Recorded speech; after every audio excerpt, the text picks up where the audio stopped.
이스라엘에는 네 종류의 철학파가 있었습니다.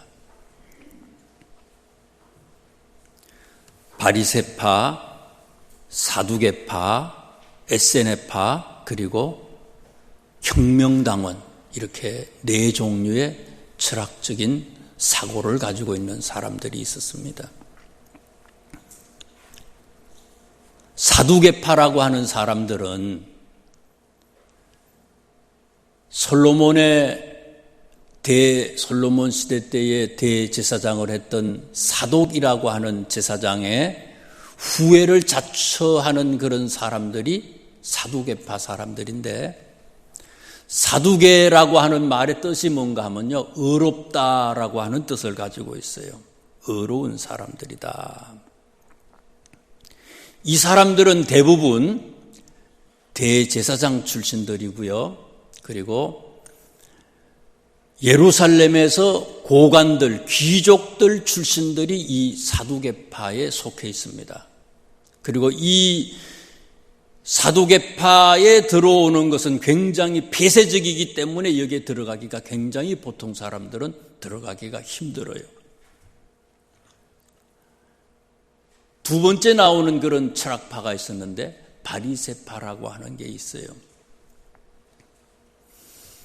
바리새라고 하는 말의 뜻은 뭔가 하면요, 분리주의자다, 구별됐다, 이런 뜻을 가지고 있어요. 세상 사람들하고는 다르다는 거예요. 하나님을 믿는 많은 사람들이 있지만 그 중에 우리는 다르다는 거예요. 그래서 이 사람들은 그때 당시에 헬라 문화가 유대주의를 휩쓸고 있었잖아요.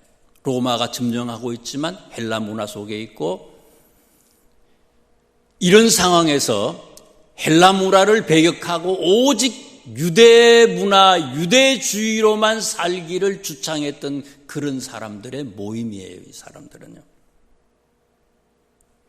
그래서 은밀하게 말하면 이 사두개파하고 바리새파가 네 학파 중에서는 제일 중심이 되는 그런 학파인데, 사두개파는 굉장히 현실주의자들이에요. 그래서 친로마적인 그런 생각을 가지고 있었고요. 그렇기 때문에 그 사람들이 정치적인 지도자, 귀족들, 그런 것들을 했고요. 현실주의자였기 때문에 그들의 신학사상은 천사를 부정했고 부활도 부정을 했어요. 내세에 대해서 부정을 했어요. 그랬던 사람들이 사두개파 사람들이고요. 바리새파 사람들은 부활도 인정하고 천사도 인정하고 유대주의만을 얘기했기 때문에 이 사람들은 반로마적인 그런 성격을 가지고 있었어요. 세 번째 나오는 그런 철학파는 에세네파라고 하는 철학파가 있었어요. 에세네파 역시 사두개파와 같은 그런 사고를 가지고 있는데, 그 사람들은, 이 에세네파라고 하는 사람들은요, 금욕적인 사람들이에요. 그래서 세상에 보통 이 유대 사회 속에 살지 아니하고요, 아주 깊은 산으로 가든지 깊은 광야로 가서 살았던 그런 집단 생활을 이루면서 금욕 생활을 했던 그런 사람들이에요. 그래서 보면은 AD 70년 이후에 그 마사다에서 사람들이 로마하고 마지막 전쟁을 일으키고 하는 그런 얘기들이 나오는데요. 그때 많이 흩어져 있던 사람들 중에서 쿰란이라고 하는 지역의 사람들에게서 이제 1900년 중반에 사해사본이라고 하는 게 나왔어요. 굉장히 중요한 성경 원문이 나왔거든요. 그것을 간직했던 사람들이 쿰란 공동체라고 하는 그런 공동체를 이루고 있었는데, 그 사람들이 에세네파들이에요. 금욕주의자들이고 집단을 이루면서 그 시대의 사람들하고는 따로 떨어져서 생활했던 그런 사람들이에요. 그러나 그 사람들의 정신은 바리새파 사람들과 같은 그런 생각을 가지고 있었어요. 유대주의만을 생각했던 그런 사람들입니다. 또 다른 철학파로는 혁명당원이라고 하는 사람들이 있어요. 혁명당원. 성경에는 또 열심당원이라고도 하고요. 또 가나나인이라고도 가나나인. 예수님의 제자를 소개하는 글에 보면요. 마태, 마가, 누가복음에 보면 마태하고 마가복음에는 가나나인 시몬을 소개해요. 가룟 유다 바로 직전에 소개되는 사람이 가나나인 시몬이다. 그러면서 가나나라고 하는 말에다가 각주를 달아놨어요. 주석을 했는데 가나나라고 하는 이름은 열심당원이다. 열심당원이라고 하는 것이 혁명당원이라고 하는 거예요. 그래서 이게 셀롯이라고 그러거든요. 열심당원, 가나나인 같은 말이에요. 굉장히 이 사람들도 바리새파와 똑같은 그런 생각을 가지고 있는데 급진적인 생각을 가지고 있는 사람들이에요. 유대주의를 실현시키기 위해서는 폭력까지도 살인까지도 정당화시키려고 했던 그런 사람들이었어요. 그런 사람들이었지만 그 중에 이 가나나인 혁명당원, 열심당원 시몬이라고 하는 사람이 있었어요. 예수님에게 변화받고요. 어떤 신학자들은요, 베드로도 이 열심당원, 혁명당원, 가나나인 이 셀롯당원 중에 한 사람이었다고 주장하는 신학자들도 꽤 돼요. 왜 그런가 하면 베드로가 예수님이 잡힐 때에 베드로가 옆에 뭐를 차고 있었어요? 칼을 차고 있었어요. 그래서 예수님 잡아러 온 사람을 칼로 그냥 귀를 쳐버리잖아요.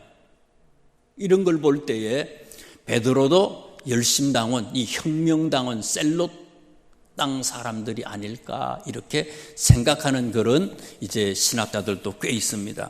아무튼 유대민족 중에서의 네 철학파가 있고 네 철학파 중에서 제일 중요한 그런 철학파는 사두개파하고 바리새파고, 바리새파가 에세네파도 그렇고 바리새파가 혁명당원도 그렇고 다 영향을 미쳤던 그런 아주 큰 그런 집단을 이루고 있는 사람들이 바리새파 사람들이에요. 그리고 그 시대에 사는 유대 사람들에게 지지를 받았던 사람들이 사두개파보다는 사실은 바리새파 사람들이 많은 사람들의 지지를 받았어요. 그런데 이제 복음서에 여러분 보세요. 복음서에 보면은 예수님의 집중적인 책망을 받은 사람들이 누구예요? 바리새파 사람들이에요. 그리고 사두개파 사람들이에요. 왜 이 두 집단 사두개파와 바리새파 사람들에게 가끔 가다 보면 이제 서기관들도 나와요. 서기관은 요즘으로 말하면 신학자들을 얘기해요. 신학 박사들, 아주 성경을 집중적으로 연구하는 그런 사람들에 대해서 얘기해요. 하나님의 말씀에 대해서 많이 아는 사람들, 그리고 바리새인이나 사두개인처럼 하나님의 나라를 이룩하기 위해서 가장 자기들의 얘기를 하는 그 사람들에 대해서 예수님께서는요 집중적으로 책망을 많이 하셨어요. 왜 그랬을까?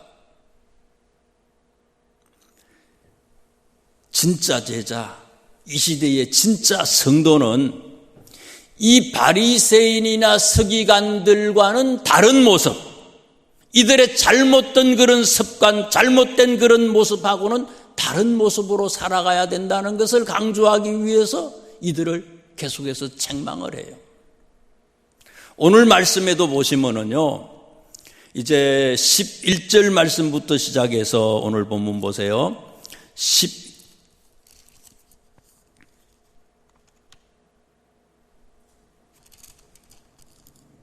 11절인가요? 11절부터 시작해서 13절까지 말씀은 바리새인들을 책망하는 그런 얘기가 나와요. 성경을 보세요. 그 다음에 14절부터 마지막까지 말씀은 또 뭡니까? 바리새인들을 책망하는 그런 얘기예요. 그리고 이 바리새인들과 헤롯 당원들을 책망하는, 여기서 헤롯이라고 하는 사람들은 어떤 사람들인가 하면요, 그 사두개파 사람들이 대제사장이나 예루살렘의 귀족들 출신이라고 그랬어요. 그래서 이 사람들은 주로 현실 사회를 인정하고 정치적인 고관들, 이런 사람들이기 때문에 여기서 말하는 헤롯, 오늘 본문에 헤롯이라고 하는 사람이 사실은 헤롯, 이 사람들은 사두개파 사람들을 지금 지칭하는 거예요. 오늘 본문에 있는 내용은요, 이 사람들을 예수님이 책망하면서 진짜 너희가 예수님의 나의 제자라면은 이들의 잘못을 책망하면서 이렇게 살지 말아야 된다는 거예요. 그래서 저는요, 이 사람들이 뭘 잘못했는지 한번 생각을 해보려고 합니다. 먼저 보세요. 11절에 있는 말씀을 한번 보세요. 11절입니다. 바리새인들이 나와서 예수를 힐난하여 그를 시험하여. 예수님을 어떻게 했다고요? 힐난했다. 힐난했다라고 하는 말을 표준세 번역에 보면 뭐라고 번역을 했는가 하면요, 시비를 걸었다, 이렇게 번역을 했어요. 시비를 걸었다. 시험을 했다. 마가복음 3장 2절 말씀에 보면 이들이요, 예수님을 고발하려고 했다, 이렇게도 소개합니다. 마가복음 3장 6절 말씀에는요, 예수님을 죽이려고 했다, 이렇게 또 소개를 했어요. 바리새인들, 사두개인들, 서기관들, 예수님의 책망을 받았던 이 사람들의 특징이 뭐냐? 시험하고 시비를 걸고 고발하려고 하고 죽이려고 하고 이런 생각을 가지고 있었던 사람이라는 거예요. 오늘 본문 8장 바로 직전에 7장에 있는 말씀을 수요일 예배 때도 말씀을 드렸잖아요. 새벽 예배 때도 말씀을 드렸잖아요. 7장 보세요.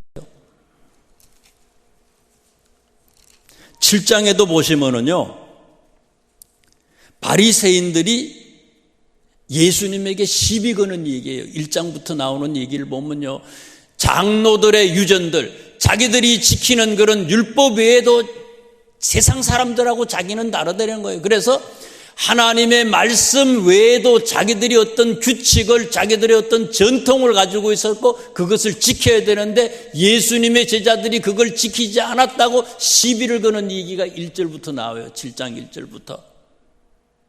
여기에 대해서 7장 24절부터 두 가지의 기적 얘기를 통해서 예수님은요, 이들을 책망하고요, 이렇게 하지 않아야 된다는 것을 얘기해요. 첫 번째 나오는 기적 얘기가 뭡니까? 두로 지방에 사는 어떤 이방인 여인에 관한 얘기예요. 딸이 귀신이 걸렸어요. 딸이 귀신이 들렸으니 정상적으로 살지 못하니 얼마나 어머니의 마음이 아프겠어요. 그런데 이 여자가 예수님에게 왔잖아요. 그리고 예수님에게 자기의 딸을 고쳐달라고 얘기를 합니다. 그랬더니 예수님께서 이 두로 지방에 사는 사람 중에서 이제 또 이방인이, 두로 지방은 지금의 레바논 시리아 쪽을 얘기하고요, 거기에 살고 그 지방에 살고 있는 이방인 여인이에요. 족속으로는 수로보니게 여인이다, 이렇게 성경은 소개하고 있습니다. 이 사람이 예수님에게 와서 뭐라고 얘기합니까? 딸을 고쳐달라고 그랬어요. 귀신 들린 자기 딸을 고쳐달라고 얘기합니다. 그랬더니 예수님이 27절에 이렇게 얘기합니다. 자녀의 떡을 취하여 개들에게 던짐이 마땅치 아니하다. 그러면 개가 누구라는 거예요? 이 여자한테 개라고 지금 얘기를 하는 거예요. 여기서 자녀는 누굽니까? 이스라엘 사람들. 나는 이스라엘 사람들을 고치고 이스라엘 사람들에게 하나님을 얘기하기 위해서 왔지, 개들, 이방인들을 위해서, 니들을 위해서 온 게 아니다, 이렇게 얘기를 한 거예요. 여자한테 개라고 얘기를 했어요. 이방인들한테 개라고 얘기를 해요. 이 페미니즘, 이거 걸려 들어가는 거죠. 여자를 무시하고 인종차별하고요. 그러면 바로 개라고 얘기하는데, 그러면 이 여자가요, 바로 아무리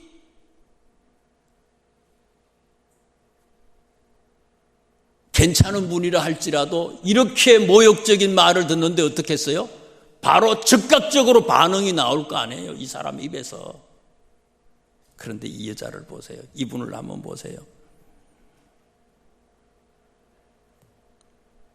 28절 말씀해 보니까 여자가 대답을 합니다. 이르되 주여 올소이다마는 상 아래 개들도, 자기를 개라고 그렇게 그냥 또 시인을 하네요. 상 아래 개들도 아이들이 먹던 부스러기를 먹나이다. 예수님이 이것 때문에 이 사람의 딸을 고쳐주는 그런 얘기예요. 또 비슷한 얘기가 또 나와요, 뒤에요. 기를 먹었어요. 기를 먹고 말이 우둔한 사람을 고쳐줘요. 근데 이 사람을 고치는데 어떻게 고쳤어요? 침을 뱉어가지고, 그죠? 침을 뱉어서 이 병자의 혓바닥에다가 갖다 댔다 그랬어요. 왜 침을 뱉어가지고 혓바닥에다 갖다 댑니까? 침 뱉어가지고 다른 사람이 고친다고 의사 선생님이 입에다가 자기 입에다가 침을 갖다 넣었다고 생각해 봐요. 난리치는 의료법 위반에다가 별거 다 갖다 댈 거 아니에요.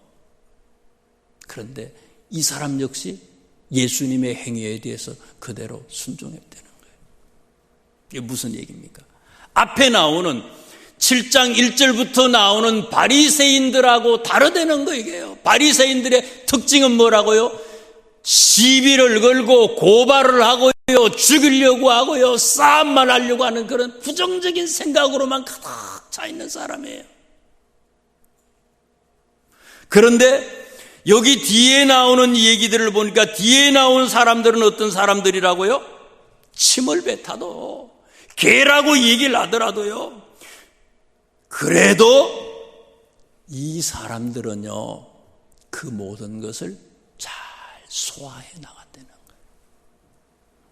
이 시대의 참 지도자는 나쁜 것을 보고 견디기 힘든 것을 들어도 이것을 극복하고 세상의 독서를 정화시키는 그런 능력이 있는 사람, 이런 사람들이 진짜 예수님의 제자라는 거예요. 지난주일 예수님의 제자를 얘기할 때에 세베대의 두 아들 얘기를 했잖아요. 그 세베대의 아들 두 사람의 별명이 뭐라고요? 보아너게라고 그랬잖아요. 보아너게라고 하는 말의 뜻이 뭐라고 그랬어요? 천둥의 아들이라고 그랬어요. 보아너게라고 하는 말은요, 천둥이에요. 성격이 불같은 사람이었어요. 그런데 이 사람들이 마가가 마가복음을 기록할 때에 이 천둥의 아들들이 예수님의 제자가 됐는데, 마가가 마가복음을 기록할 때가 AD 약 65년이라 그랬잖아요. 예수님의 제자가 될 때부터 한 35년 정도 지나니까 이 사람들이 천둥 같은 이 성격의 소유자들이 요한 1서, 2서, 3서, 요한 특별히 1서 보세요. 요한이 기록한 사랑의 사도 아니에요. 친구를, 형제를 사랑하지 아니하면 하나님을 사랑하지 않는 거다. 친구를 위해서, 이웃을 위해서 내 목숨을 버려야 된다고, 사랑의 사도의 그런 모습을 우리가 이 사도의 이 요한에게서 볼 수 있잖아요. 천둥과 같은 사람이지만 이렇게 변했다는 거예요. 진짜 예수님의 제자는 부정적인 생각으로 가득 차 있고요, 원망하고 불평하고 시기하고 고소하고 고발하고 그런 사람이 아니라, 그런 많은 것들, 그런 속상한 것들이 많은 것을 보고 들어도 내 속에서 내 입으로 나오는 거는요, 그것을 정화해서 정수기에서 나오는 그런 깨끗한 물처럼 주님 앞에 영광 돌리는 그런 귀한 사람이 돼야 된다는 거죠.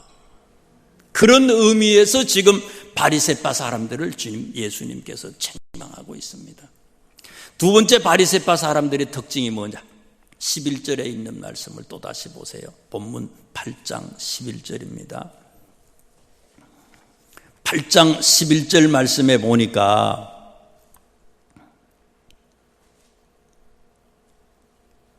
이 사람들이 예수님에게 뭐를 구했어요? 표적을 구했다 그랬어요. 표적을 구했다. 기적을 요구했어요, 예수님에게. 그런데 8장 1절부터 바로 직전에, 오늘 본문 바로 직전에 나오는 얘기는 뭡니까? 4,000명을 먹이는 기적이 얘기예요. 이미 기적을 보여줬잖아요. 이미 기적을 보여줬어요. 5절에 있는 말씀을 보세요. 예수님이 이 기적을 일으키면서 제자들에게 5절에 뭐라고 얘기합니까? 너희에게 떡 몇 개나 있느냐 물어봤어요. 사실은 몇 개 있는가 확인하려고 그런 게 아니라 기적을 일으키는데 예수님이 이 제자들에게 너희가 이 기적을 일으키려는 거예요. 그래서 그 뒤에 6절 7절에 있는 말씀을 보면요, 예수님이 축사하시고 기적을 일으키고 난 다음에 제자들에게 이걸 나누어주라고 합니다. 떡도 나누어주고 물고기도 나누어주는데, 나누어주라고 하는 이유가 뭐예요? 이 기적의 주인공으로서의 기적을 체험하게 만들었다는 거예요, 제자들한테. 그 다음에 나오는 모습을 보세요. 9절에 있는 말씀을 보세요. 9절에 보면 사람은 4,000명의 사람들 있잖아요. 기적을 체험했던 이 4,000명의 사람들을 예수님이 어떻게 했다고요? 그들을 흩어내 보내셨다고 그랬어요. 흩어보내셨다. 세상으로 파송시킨 거예요. 기적을 체험한 사람들에게 세상으로 나가서 이제는 기적을 보러 따라다니는 사람이 아니라, 계속해서 기적을 요구하는 사람이 아니라 이제는 니들이 나가서 기적을 일으키는 주인공으로 살려는 거예요.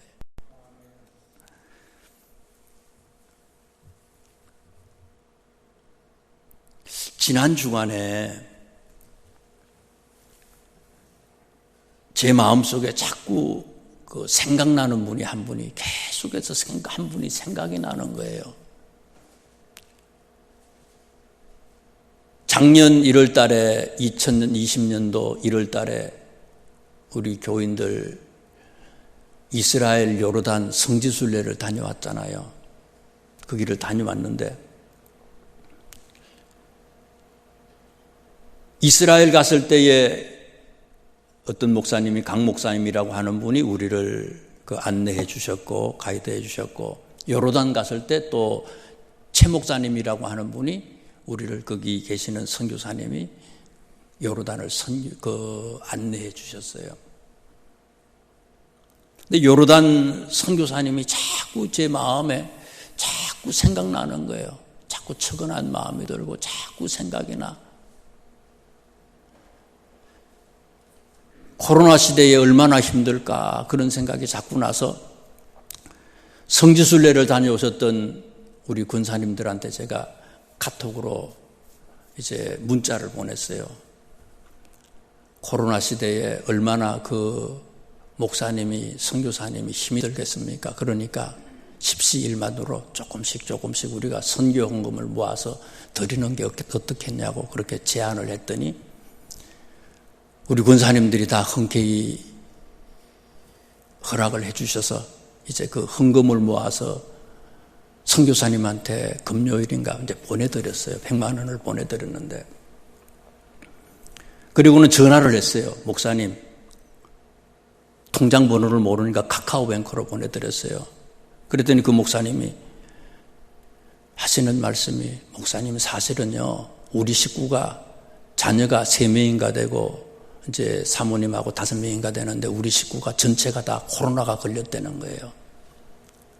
코로나가 다 걸렸는데 선교사님하고 애들 3명은 그냥 들어왔다가 그냥 나갔대요. 증상이 별로 없이 그냥 나갔는데 사모님이 증상이 심해가지고 병원에 입원했다가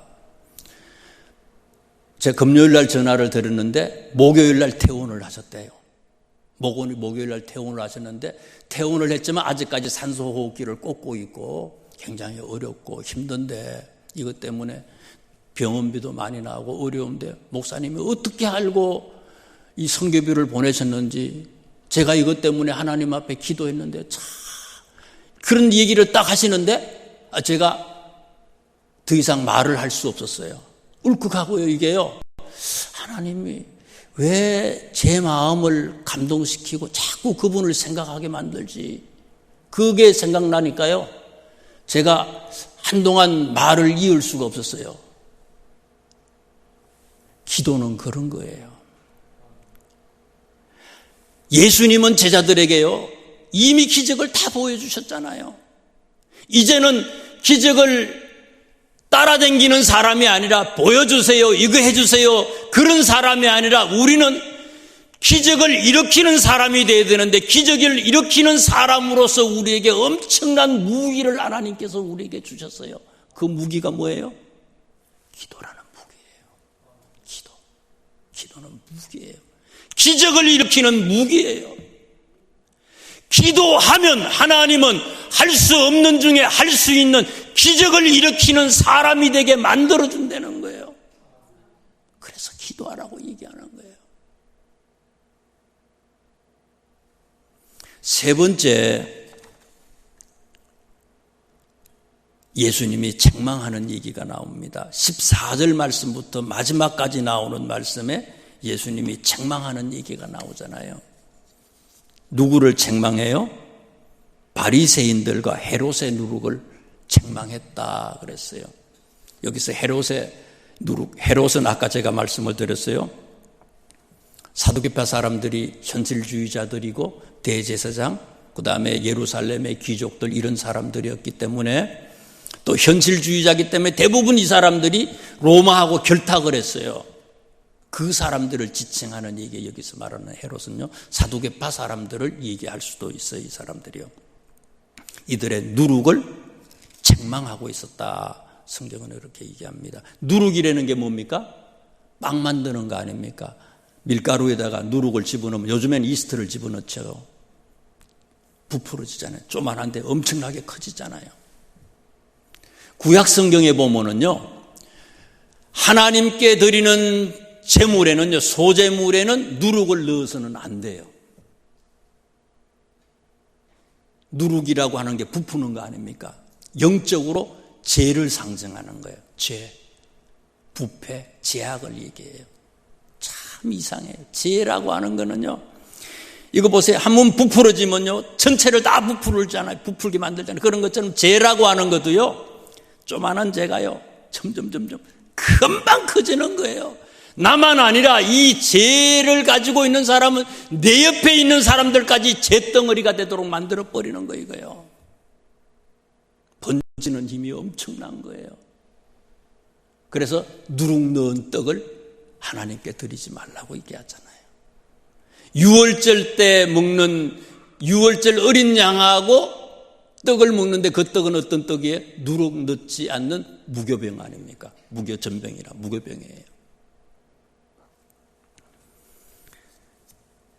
바리새인들의 누룩과 헤롯의 누룩을 주의하라. 그릇된 가르침과 위선을 얘기하는 거예요, 이 사람들의. 그러면 이들의 그릇된 가르침과 위선이라고 하는 게 뭐냐? 한번 다시 본문을 자세히 보세요. 다 힌트를 줘요. 성경을 자세히 읽어보면 14절에 있는 말씀에 힌트가 있어요. 누룩이라고 하는 게 이 바리새인들의 또 제자들을 깨우치는 그 말씀의 핵심 내용이 뭔지가 14절에 나와요. 한번 보세요. 뭐겠어요? 여러분 한번 스스로 한번 발견해 보세요. 제자들이 떡 가져오기를 잊었음에 배에 떡 한 개 밖에 그들에게 없더라.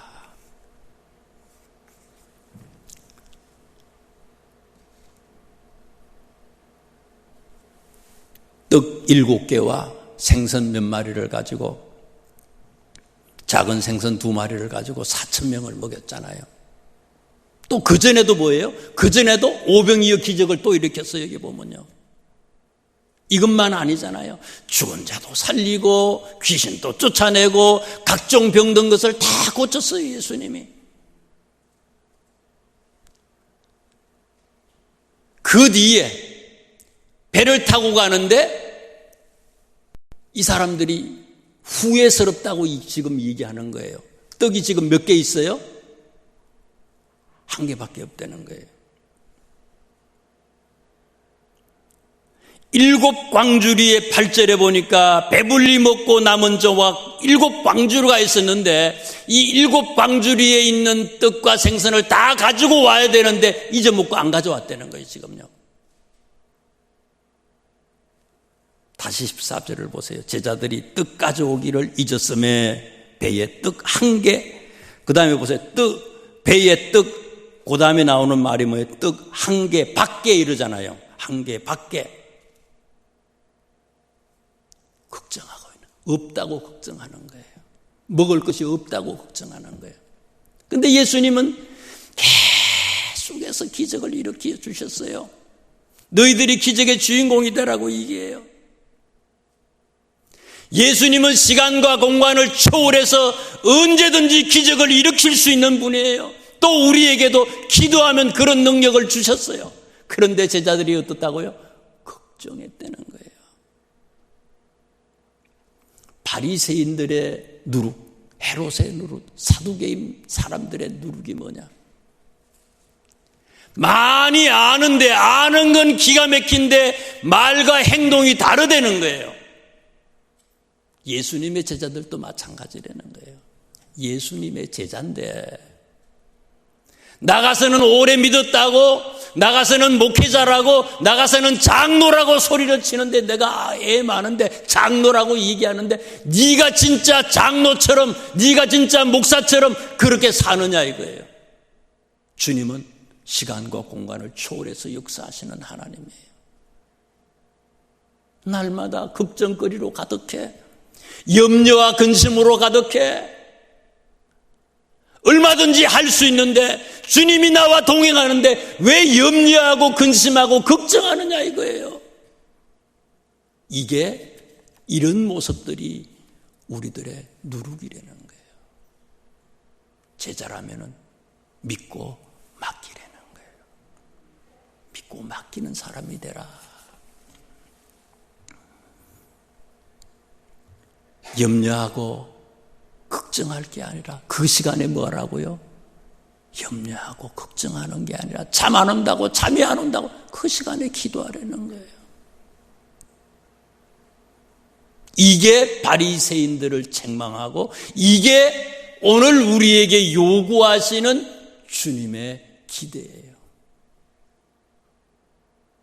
이 말씀대로 살아가는, 이 깨우침으로 살아가는 우리 모두가 되실 수 있기를 주님의 이름으로 축원합니다. 기도드리겠습니다. 주님,